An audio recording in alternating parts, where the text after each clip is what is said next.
अहो काय होत आई? काय नाही भाऊ. अहो चपला नाही काय नाही, कुठं चाललं इकडं? चालले भाऊ, म्हणलं देवळात जाऊन बसावं. बरं आहे बा. देवा धर्माचं आहे ना लेनात तुम्हाला, चांगली गोष्ट आहे. जायचं आपलं मन रमतंय तिथं, देवा धर्माचं नाव घ्यायचं. आणि तसं आपलं घरी तरी काय आहे आता? अहो असं काय म्हणताय? घरी तरी काय म्हणजे? मग आता आपलं तरी काय राहिलं, म्हातारा मेला ना, आपलं काय आता? आपलं देवात कुठं इथं तिथं बसूनच दिवस काढायचे. अहो असं नाराज होऊन नाही चालत ताई. तुमची सून आहे, लेक आहे, अजून त्यांना नातवंड होते, नातवंड खेळवायच्यात तुम्हाला अजून. हा मग आपली अपेक्षा असते, पण तसे नाही निघतली कसून. चल मी जाते देवाला. हे बघा ताई, तुमच्या घरातला विषय आहे. मी काय जबरदस्ती नाही विचारत, पण सांगावं काय माहिती आहे का, इतके दिवस माझं येणं जाणं आहे तुमच्याकडं. तुमच्या मालकांची आणि माझी बी चांगली ओळख होती, आम्ही जोडीदार होतो. काय अडचण आहे का? काही नाही अडचण. बरं.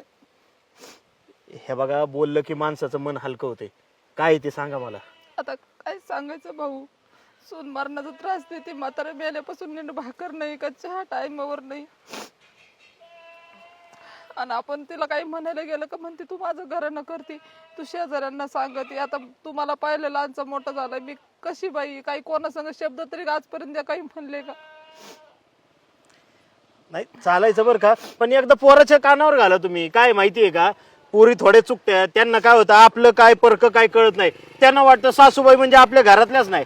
अहो तुम्ही सुद्धा त्यांच्या घरातला हिस्सा आहे. तुम्ही तुमच्या पोराला सांगा, तो नीट समजून सांगेल तिला. काय खरं नाही, पोरग पार तिच्याच हातात आहे.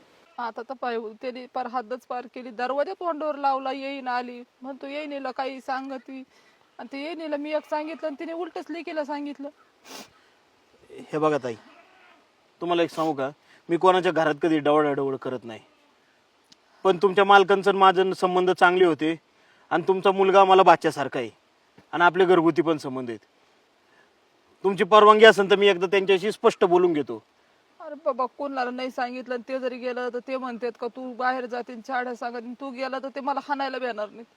नाही, चाड्या सांगतात म्हणजे असं का म्हणते ते माहितीये का, ते त्यांना सुद्धा जाणीव झाली पाहिजे ना, काय चुकतंय, तुम्ही आतापर्यंत काय केलंय, तुमच्या नवऱ्याने काय केले ना, हे कळू दे एकदा त्यांना. अरे 1 रुपया कमवायचे त्यांचे, सगळं आम्ही उभा करून त्यांना दिलं, आणि त्याच्यावर आयुष करून मलाच घराच्या बाहेर हाकलून दिलं. तेच सांगतो तुम्हाला, तिथंच चुकला तुम्ही. सगळे त्यांना आयतं दिलं ना, म्हणून सुचतंय. चला माझ्याबरोबर तुम्ही. नको भाऊ, ते तुला हाकलून देईन आणि मला दारूतून हाकलून देईन. एकदा चला तर खरं, बघू काय होतंय मग ते. चला.